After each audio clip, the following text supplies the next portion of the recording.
Do you believe in God? I believe there's some explanation for this universe, which you might call God.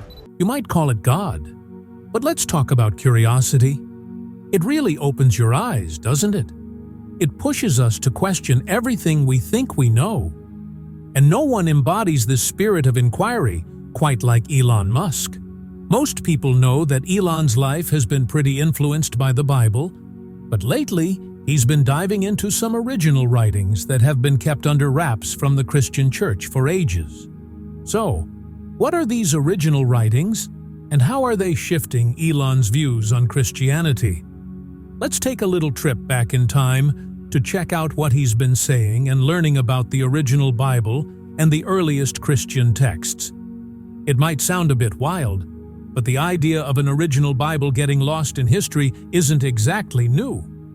Elon, being the avid reader he is, always eager to learn about his beliefs, isn't surprising anyone by exploring parts of Christianity that have been overlooked for nearly 2,000 years. In a recent chat with Jordan Peterson, he's been digging into these topics just as Jordan's new Bible series, The Gospels, is making a splash online. Now, they talked about St. Paul, who wrote almost half of the New Testament and was executed by Emperor Nero in 65 AD, just about 30 years after Christ's death. This means Paul's letters were written pretty early on, some even quoting or paraphrasing from the Gospels, so those books were likely already circulating. Here's where it gets really interesting. The last book of the New Testament, known as Revelation, was penned in 96 AD. By that time, all the apostles were gone, which means the New Testament was wrapped up. After that, ancient Christian scribes and scholars worked hard to gather all the writings and keep them safe. But the original scrolls didn't last forever, and churches needed copies to spread around. So they made thousands of copies of the New Testament and sent them out to different churches.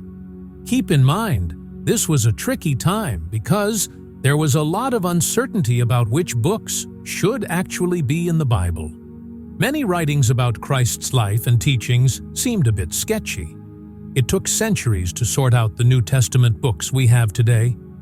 According to Ellen, by 95 AD, just before Revelation was written, Clement of Rome, who learned from Peter's disciples, already had 8 New Testament books in his collection. Then, a decade later, Polycarp, a well-known student of John, recognized 15 books as sacred. Fast forward another 70 years, and another church father, Irenaeus, confirmed 21 books as sacred, while Hippolytus acknowledged 22 books as authentic. These would eventually be known as the Moratorium Canon, and their approval was crucial because there were tons of fake gospel accounts and letters floating around. Some examples of these fakes include the Epistle of Barnabas, the Gospel of Thomas, and the famous Book of Enoch, just to name a few. The big issue was that the average person back then didn't really know what made these books fake or why they should trust the early church fathers to decide which were real and which were forgeries. Ellen points out that this led to a lot of confusion and division over which books were the originals. This was the first time the idea of an original Bible came into play. Seeing the potential chaos this could create for the religion, Eusebius, a famous historian and bishop of Caesarea, wrote extensive books about Christian history and how the accepted books came to be. To clear up the mess, he categorized the books into 3 groups: canonical, disputed, and spurious. The canonical books were those approved by the earliest church leaders who had met the eyewitnesses of Christ and the apostles. The disputed books had only some early church fathers backing them, and there was no consensus on whether they were legit or not. So, there were a bunch of writings back in the day, including the 3rd letter of John, and some stuff from the book of Revelation. But there were also some fake books that the early church leaders who actually knew the apostles called out. Eusebius wrote a whole lot about this in his well-known book, Ecclesiastical History. It's an old-school read that even Elon Musk said he's been digging into lately, thanks to UCB's work. Back then, it was pretty clear which books were the real deal and which ones were fakes. Later on, St. Jerome stepped in to clear things up even more. He was the guy who translated the sacred texts into the language everyone in Rome could understand. Jerome was from Bethlehem, and after years of working on translations, the books he gave the thumbs up to ended up being the same ones we see in the Old Testament today. But here's where it gets interesting. From the time of Constantine and the Church Council, right after St. Peter's first arrest in late 33 AD, and all the way to the early 4th century, the Roman Empire was a real pain for Christians. There were tons of attempts to mess with the original collections of sacred writings. The first big wave of persecution hit under Emperor Nero, who blamed Christians for all the chaos in Rome, including a massive fire that wiped out a lot of crops and buildings. This fire raged for almost a week, destroying everything in sight before they could finally get it under control. Because of this disaster, Christians were arrested, tortured, and killed in some really awful ways. On top of that, a bunch of sacred texts were found and destroyed, and this happened again under Emperor Odysseus, who ordered all scriptures to be wiped out. The destruction was so massive that many historians think that was when a lot of original writings got lost forever. Then, a significant moment came on July 25th, 306 AD, when Flavius Constantius, a well-known ruler who wasn't a fan of Christianity, passed away from some unknown illness. His son, Constantine, stepped up as the new ruler, but he only got to rule a part of Rome while 3 other leaders controlled the rest. Constantine wasn't happy with just one section. He wanted it all. The problem was that he wasn't the only one aiming for the top spot, and the other 3 leaders were already in a power struggle. The biggest rival was Maxentius, who had a good chunk of Italy under his control. In 312 AD, Constantine faced off against Maxentius at the Milvian Bridge, and what happened next was pretty wild. The night before the battle, Constantine had a dream where he looked up and saw a cross of light with the words, "By this sign, you shall conquer." The cross was already a big Christian symbol, and thinking he was getting a divine tip on how to win, he told his soldiers to paint crosses on their shields. He was feeling pretty confident about this plan. When the battle kicked off at dawn, it was intense, but against all odds, Constantine's forces ended up taking down Maxentius's army. The fight wrapped up on October 28th, when Constantine chased Maxentius to the Tiber River, where he drowned while trying to escape. After this victory, Constantine figured it was the Christian God who helped him out, so he decided to convert and made it legal to be a Christian the following year.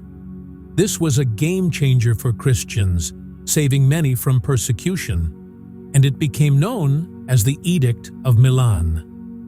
Constantine also backed efforts to preserve the sacred writings, and by this time, all the books in our New Testament were recognized as authentic. However, there were still some divisions among Christians, which left Constantine a bit unsure about what to believe. So, starting on June 19th, 325 AD, just a year after he became the top dog, he held some special meetings with leading scholars and bishops in the Christian community to figure things out. These meetings became known as the Council of Nicaea, and what they came up with is called the Nicene Creed, which laid out the core beliefs of Christianity and helped define who could call themselves a Christian. When it comes to the Bible, all 27 books of the New Testament were officially recognized thanks to a letter from Saint Athanasius of Alexandria in 367 AD. He called them all solid historical documents. This brings us to the next chapter in the story of the original Bible. Starting in the late 4th century, Monastic communities stepped up big time to keep these sacred texts safe during the Middle Ages. These monks and nuns dedicated their lives to their faith, living away from the hustle and bustle, so they could really focus on praying, working, and studying. Their main gig? Copying the Bible by hand, since there were no printing presses back then. They did this in special rooms called scriptura, usually writing with quills dipped in ink. Their hangouts were known as monasteries, and they often jazzed up their copies with stunning illustrations called illuminations. By the 12th century, a well-known theologian named Peter Lombard came out with a book called Sentences, where he broke down some of the basic Christian doctrines in a way that was easy to understand. He just wanted to put his name on a book, but to his surprise, it made him quite famous. Scholars started writing commentaries on his work, including big names like Thomas Aquinas and Bonaventure. Peter Lombard's writings were super helpful in explaining some tough concepts from the early church fathers. What's even more interesting is that, despite all the praise he got from the Christian community, a lot of his ideas were inspired by texts that used to be considered fake. Because of what people learned from Peter Lombard, the church started to warm up to these texts, and the monastic communities were then busy producing more copies of the Bible. These once fake writings, now called canonical books or apocryphal texts, were treated with the same respect as the main books. Back then, the Bible wasn't as widely spread as it is now, so not many people knew about this. There was quite a bit of disagreement on the matter, and one of the most vocal opponents was Martin Luther, a guy whose writings would shake up the Church of Europe in a huge way. Here's how it all went down: the Protestant Reformation. Martin Luther was a German monk and professor who was getting really frustrated with how the sacred writings were being treated. He felt that church leaders were mixing up what the Bible said with tradition, and they were taking lots of money from poor folks, promising them that they and their loved ones would be all set in the afterlife. Martin believed that living the Christian life should be about grace through faith alone, and you shouldn't have to pay for any of it. He also pushed back against the idea of adding writings that weren't sacred, arguing that the 66 books were already perfect and complete for everything good. So, with all this in mind, he jotted down his thoughts and nailed them to the door of the Castle Church in Wittenberg, Germany, on October 31st, 1517. He just wanted every scholar who walked into the church to see it. But what he thought would be a private discussion among church leaders quickly blew up into a public uproar. Within weeks, there were huge protests and riots everywhere. People were fed up with the teachings that made their lives harder and that weren't even in the sacred writings. This pushback kicked off the famous Protestant Reformation. 4 years later, Martin Luther was declared an outlaw, and those loyal to the teachings of Rome wanted him gone, realizing he was in serious danger. So, Martin Luther was chilling at Wartburg Castle when he had this big realization. The folks who were standing up to the Pope didn't really know what they were fighting for. Most of them couldn't even read the sacred texts, which meant they couldn't help themselves or others. So, Martin figured it was high time to translate the Bible into a language everyone could understand. He jumped right in, opting for a more laid-back, dynamic translation instead of sticking to a word-for-word version. His goal? To make it super clear and simple, especially for those who weren't educated. By late 1522, he had wrapped up the New Testament and made it available for everyone to read. But of course, the church leaders weren't thrilled about this. They thought letting regular people read the scriptures would just lead to chaos. Martin understood their worries, but felt that it was worth it. By early 1534, he had translated all 66 books of the Bible.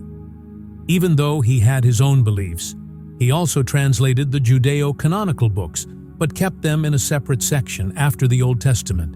saying they were helpful but not the main deal. Once his writings hit the streets, they spread like wildfire across Europe. Back then, not a lot of people could read or write, so they relied on others to read for them. But Martin was all about making sure everyone could read the Bible themselves, which actually inspired many to learn to read just so they could dive into the scriptures. Thanks to his efforts, literacy and education started booming all over Europe, and the church leaders in Rome were losing their minds over it. They wanted to make an example out of Martin, thinking that would scare people into submission. But lucky for him, he had powerful allies like Frederick the Wise and the Elector of Saxony, who not only enjoyed his writings, but also gave him a safe place to live and work. Unfortunately, not everyone was as fortunate. John Drake, who echoed Martin's teachings, got kicked out of the church, and his followers faced public executions. Michael Sattler, an Anabaptist leader who believed the scriptures were messed with, was beaten and executed. Then there was William Tyndale, the guy who translated the Bible into English, and he was burned at the stake. After Tyndale's death, interest in biblical history spiked, and in 1536, another big name in the Reform movement popped up: John Calvin. He wanted to explain and defend the Reformed Church, especially his growing disdain for the canonical books still respected by the Roman Church. He laid out his thoughts in his famous book, Institutes of the Christian Religion, which became super popular and kicked off a new movement among Protestants known as Calvinism. While most of the church regarded the 66 books of the Bible as sacred, Calvin's followers, the Calvinists, claimed they were inerrant, basically perfect and without any mistakes.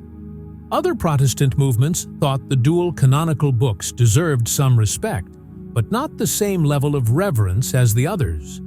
Calvinists, on the other hand, argued that those books weren't sacred at all, insisting that only the 66 should be treated with the utmost respect. Calvin was pretty hostile to any beliefs that suggested the 66 books weren't complete. He didn't buy into the idea of an original Bible with lost books from history. He believed those 66 books weren't just historical stories, but were actually inspired by God and written by people. While these ideas seemed a bit out there at the time, their impact was undeniable, especially when the British and Foreign Bible Society decided in 1826 to stop including the other books in their printed Bibles. Now, here's where things get really interesting. Back in the late 1940s, a young shepherd near Qumran, south of Jericho, was out looking for his lost goat. While searching, he stumbled upon a cold, dark cave by the Dead Sea. Just to be safe, he tossed a stone inside to check for wild animals. Instead of a roar, he heard a weird crashing sound, like something breaking. Curious, he bravely went into the cave and found a bunch of clay jars filled with ancient scrolls. He reported his discovery, and soon enough, more scrolls were found in other caves along the coast. The scrolls are over 2,000 years old, and they're some of the earliest copies of the Hebrew Bible, missing just one book, Esther. But honestly, that's not even the coolest part. These copies of the scriptures, even though they're way older than the scrolls most of our modern Bibles come from, are over 95% identical to what we read today. The other 5%? Just a bunch of spelling mistakes that don't really change the meaning of the texts. The scrolls were written in Aramaic, Hebrew, and Greek, and they also had extra stuff like rules, hymns, and commentaries on all the books. Another fun fact is that some books that didn't make the cut for the Bible were found in the scrolls too, like the Book of Syriac and the Epistle of Jeremiah. This discovery has sparked renewed interest in which books might have originally been part of the Bible. The Dead Sea Scrolls show that ancient Jews considered those rejected books sacred too. Yet, even today, the Protestant Church still doesn't accept them. Now, let's talk about the elephant in the room, the original Bible. Did you know that 1 in 3 people today identifies as Christian? The Bible is available in tons of languages, and there are over 400 English translations, all based on more than 20,000 ancient scrolls that have been found recently. So, it's pretty surprising that Christians still can't agree on which books are sacred. Most Christian scholars think the rejected books of the New Testament are all bogus. Take the Gospel of Thomas, for example. It has a lot of stuff that doesn't line up with the 4 Gospels, and was written more than 100 years after St. Thomas died. The Gospel of Mary never really got any love from the early churches, and the Acts of Paul were seen as too wild to be taken seriously. The rejected Old Testament books had their own issues too, with some written long after Jesus had died. Like the Book of Tobit says that giving money to the poor can save you from death, which totally clashes with the New Testament. And 2 Maccabees suggests it's okay to pray for the dead, but the New Testament doesn't agree with that either. It gets really confusing when you think about how the Dead Sea Scrolls show that a lot of Jews took these books seriously back in the day. Elon thinks these rejected books should be part of the original Old Testament canon. As far as he knows, the ancient Jews who kept the Dead Sea Scrolls didn't see those books as any less inspired than the others, and he thinks others shouldn't either. But the debate among Christians is still going strong, and until we find a solid answer, scholars are digging to figure out what the original sacred writings really included. So, what do you think? Are the rejected books of the Bible the real deal? Or should Ellen just find a new hobby? Let us know in the comments. If you liked the video, make sure to like, share, and subscribe. Also, check out the next video on your screen. You'll enjoy it.